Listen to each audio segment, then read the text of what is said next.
Hi, I'm Andrew. And I'm Sam. And we're NV Board Gaming, and today we're going to be taking a look at Nidavellir as well as the expansion Nidavellir. So I'm going to go ahead and show you guys how it's played, but first off, just so you know what you're doing in this game, so we are each going out and recruiting a clan of dwarves at different pubs to go and fight a dragon. Okay, so that's what we're going to be doing. Simple little card drafting game, bidding game. And so, yeah, so I'm going to show you guys how it's played, and then we'll come back and give you our final thoughts. All right, so Nidavellir. 2 to 5 players, 45-minute game. Pretty quick little teach here. I'm just going to give you a brief overview.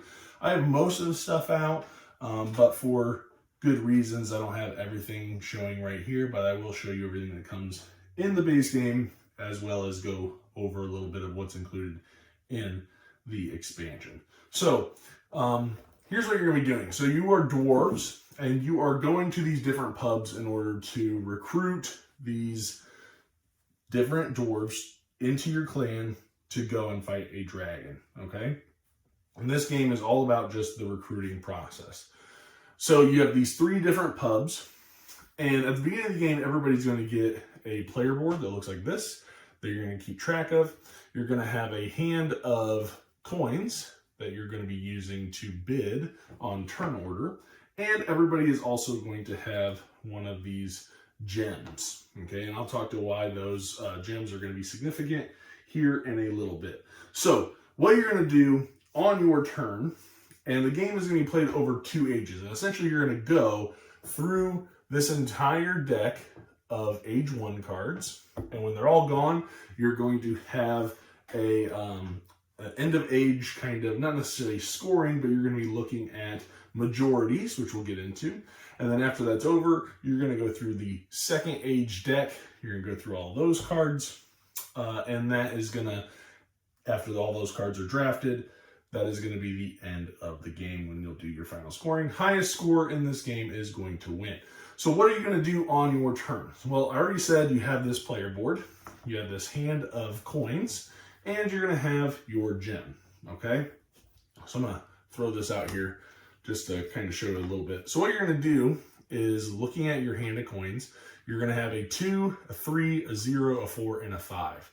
And you are going to be bidding on turn order for each pub that you are drafting at, right? So depending on what you're going for, you may want to go first, so you're going to want to play your highest coin. Because whoever plays the highest, the bids the highest, they're going to go first. And if there is a tie, whoever has the highest gem is going to go first. And this kind of reminds you that if there is a tie for bids, you are going to swap or trade gems, so that it's not going to be the same person breaking ties every single time. But that is essentially the role of these gems that you're going to be playing with. So what you're going to do on your player board is you're going to look at your coins, and you're going to place them for each pub depending on what you want to do. Okay, and then on your turn, everybody's going to flip over simultaneously, and you're going to figure out who gets a draft from each pub first. Now, all of these, there are 5 different colors of dwarves that you are going to be drafting. Each of them are going to have their own little unique set of scores. For example, here you have the green, which I believe are archers. They kind of have their scoring here. So depending on how many of these greens you're going to have that you're going to place next to your board, it's going to determine how many you score. Same here for the purples, is that depending on how many you have, you're going to score that many points. And so the green and purples are pretty straightforward. They're printed for you. The other colors are going to be a little bit different. So the orange here is going to be a multiplier. So the way the card is broken up is you have like the class here with their symbol. So it's nice, easy iconography to understand. But these orange ones, you're going to take the number of ranks, which is the little orange banner, or any of the banners really. But for orange, you're going to take a look at all the banners you're going to have. And then you're going to multiply it by the number of bravery points, which is the number inside the banner. Because in green and purple, they obviously don't score that way, so you'll never see bravery points for them. But in this case, I would take 1 times 1 banner, giving me 1 point. But as I get more, I might have 3 banners, times 1, depending, and I'll add up the numbers and multiply. So it's a great multiplier. That's the way orange is going to score. The light blue is just going to be straight up addition. You're going to add up all the bravery points that you have in all your ranks with all your cards, and that's how many points you're going to get for your the blues there, the light blues. And then the last one, the last color is going to be these reds, which have their own little special thing, because whoever has the most ranks, so banners, at the end of the game, you're going to be able to score your highest coin twice, which I'll talk to you a little bit about that here in a second as well. So you're going to be placing these coins and you're going to be drafting these cards, right? And there's also going to be a way for you to upgrade your coins. So everybody's going to have this little coin trade. It's going to have this little symbol here where you're going to be able to take the coins from your pouch, which are going to be the 2 that you put in the bottom. You're going to flip them over. You're going to add them together. So in this case, 7. And you're going to get rid of your highest number, and you'll replace it with the coin from the royal treasury, which is over here. So I got to tip it up in order for you to see, but they go all the way up to 25. And what I'm going to do is I'll get rid of my highest that I played in my pouch, and I'll replace it with the new coin I'll have. And so I can continue to upgrade these, which are going to be important because at the end of the game, you're going to add up all the values of all your coins, and those are going to be points that you're going to be able to have. Okay? So that's what you're going to be doing with the base game. And so after you get through the first age of cards, you draft all of them, what you're going to do is you're going to look for a majority. Now, normally, well, actually, before I get to that, I'll mention one other thing. I don't want to go too quick and forget anything. But as you're drafting these cards, right, not only are you trying to get the most of a certain color with these ranks, you're also going to be trying to collect sets. So if you manage to get all 5 colors, right? Or I think they call it like a combat line or a battle line or something like that. But if you manage to, let's say I drafted all of these, right? I would then get to recruit a hero immediately. And so in this game, you're going to have these little standees, these little card holders that are going to be up all over the place, and they're going to be holding these hero cards, okay? And each hero card is going to have its own ability. So, for example, the dwergs here, right, you're going to score points based on how many dwergs you have. There are 5. And if you manage to get all 5 of them, you're going to get 135 points. So that's going to be a big scoring card if you can get all of them, right? So every single time you complete a full set of these colors, you are going to get to recruit heroes. Some, like this one, you're going to have 3 banners on one card. So this is going to be 3 times 1 just for that one card, right? They might be just different points. They might have different abilities, which are all gone over in the rule books. So some of these I think are from the actual expansion, like Holda here is from the expansion, but they're each going to have their own little abilities and things that they do that are explained in the rule books for those, okay? So you're going to be looking to also do a little bit of set collection in this game in order to recruit these additional heroes, and they're going to go on your common side here unless stated otherwise. So you're going to keep all your normal, I guess, recruited colored dwarves, whatever you want to call them, on this side, and then you're going to have your heroes over here, okay? And so at the end of the first stage, you're going to check and see who has the most banners of each color. And depending on who has the most, they're going to earn some additional little rewards here. So like if you have the most orange banners, you're going to get a orange gem that is going to be worth 6 instead of 5. So you're going to replace it with a 6 gem, and that gem is going to never get traded. You'll always keep a hold of it, and it's going to be worth 3 points at the end of the game.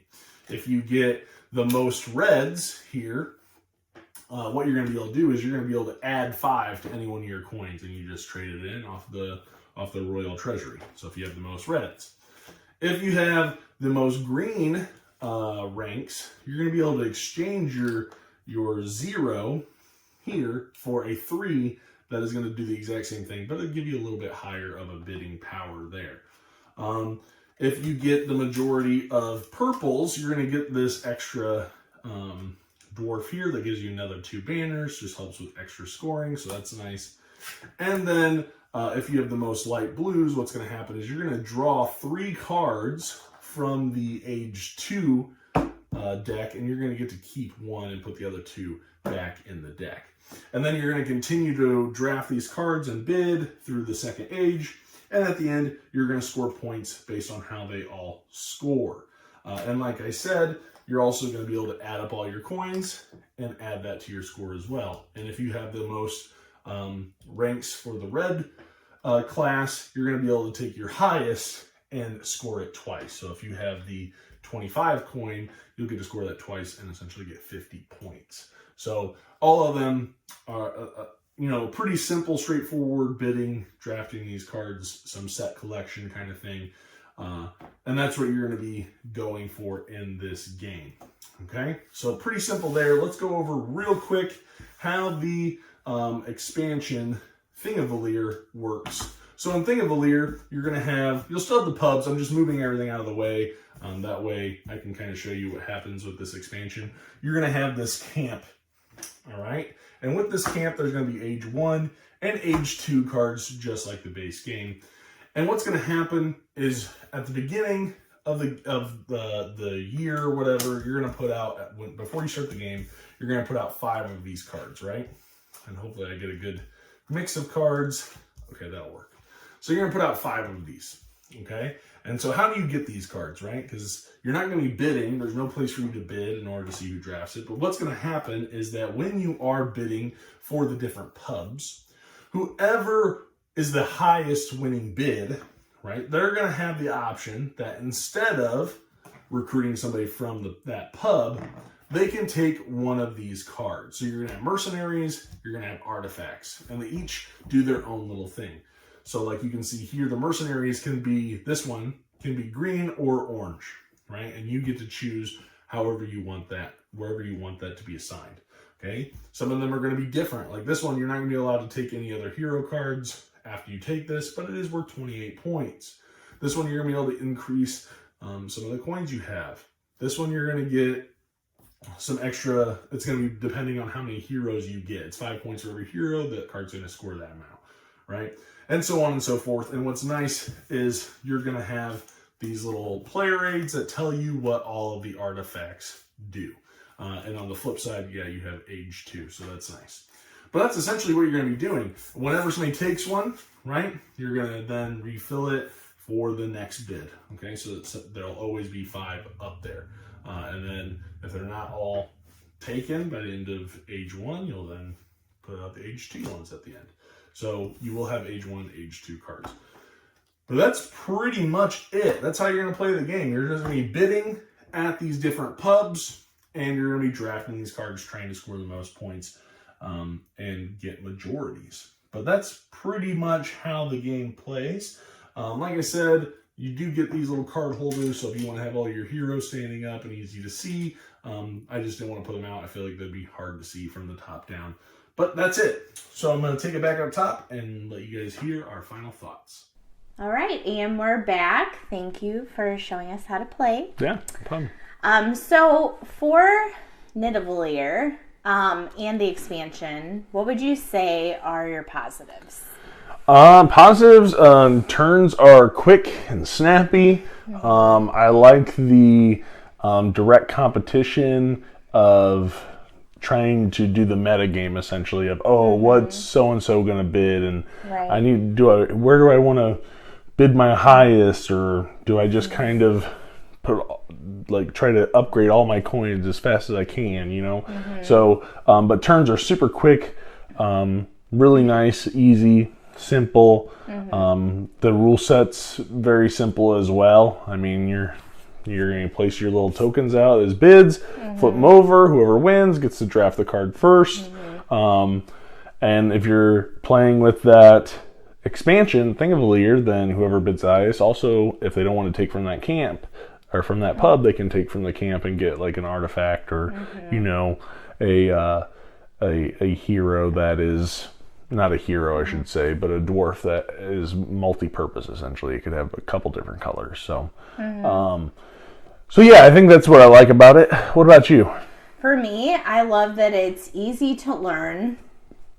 I do like that there are fast turns. And I like that this is a game that I think you can teach to almost anyone. And I feel like it's easy to understand.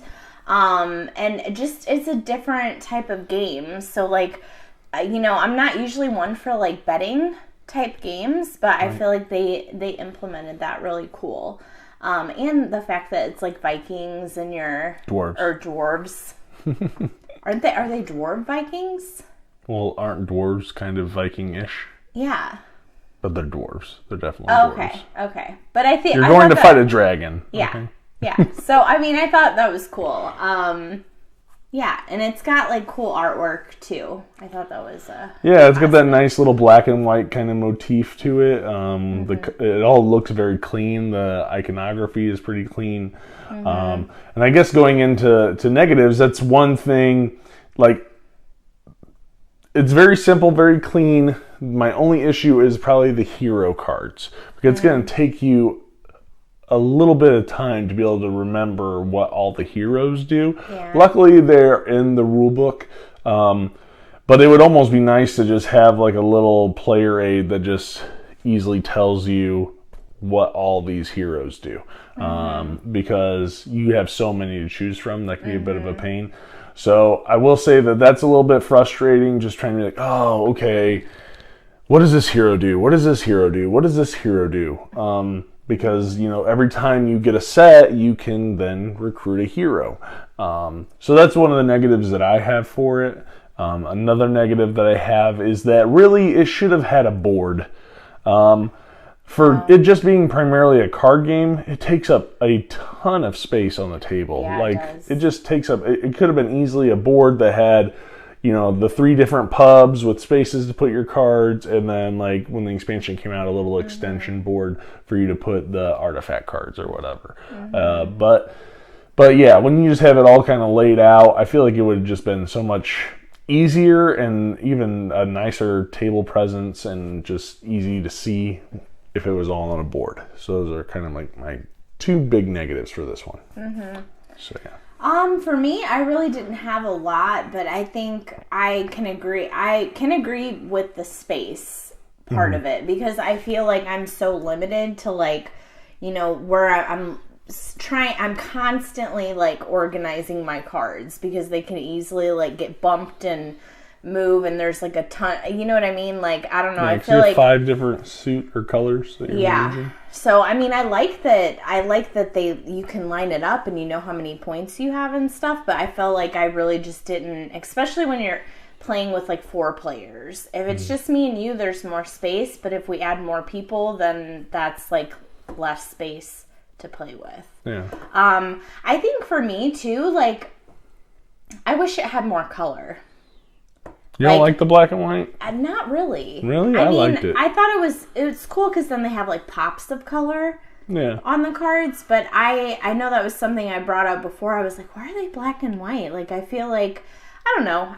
That was just a little thing. I like it. I like the artwork. I think it looks really cool. I think they did a good job. I like the artwork, but I was like, you know, I feel like the color, it would have been better. No, I like it the way it is. That's just me though. So yeah. So let's go ahead and jump into our final scores. What would you give this game? I'm going to give this game a 7.5. 7.5. All right. This is a well, did you have anything else you wanted to add? I didn't want to cut you off. No. Okay. Well then, easily, I'll cut you off. Go ahead. All right. So for me, this is an 8.6 for me. So I really like this game. I like how quick and snappy it is. I like that whole, do I just get a bunch of one color? Do I go for the sets? What heroes do I want? Throwing in the artifacts and everything that the expansion adds is really nice. And it doesn't add in so much that it's like extra rules. It's literally just, okay, now we have this camp and it has its own little age 1 and age 2 cards.